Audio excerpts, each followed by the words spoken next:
নমস্কার, Dinhata news live 24-এ সকলকে স্বাগতম। দিনহাটা 21 জুলাই। আজ শ্রাবণ মাসের প্রথম সোমবার, আর এই শুভদিনে দিনহাটা চৌপথির ঐতিহ্যবাহী বড় শিববাড়িতে দেখা গেল ভক্তদের উপচে পড়া ভিড়। সূর্য ওঠার আগেই মন্দির প্রাঙ্গণে ভক্তদের উপস্থিতি ছিল চোখে পড়ার মতো।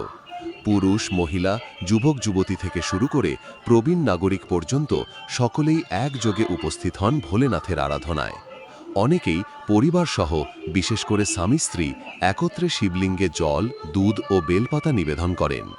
ধর্মবিশ্বাস অনুযায়ী শ্রাবণের সোমবারে শিবের পূজা করলে মনোবাসনা পূর্ণ হয় ও দাম্পত্য জীবনে সুখ শান্তি বজায় থাকে। মন্দির প্রাঙ্গণে স্থানীয় পাণ্ডাদের মাধ্যমে চলে পূজা, অর্চনা, আরতি এবং শিব স্তব পাঠ। মন্দির ছিল অত্যন্ত ভক্তিময় এবং শান্তিপূর্ণ। পাশাপাশি কিছু স্বেচ্ছাসেবী সংস্থা ও স্থানীয় ক্লাব শীতল পানীয় ও প্রসাদ বিতরণ করে ভক্তদের সেবায় নিযুক্ত ছিলেন।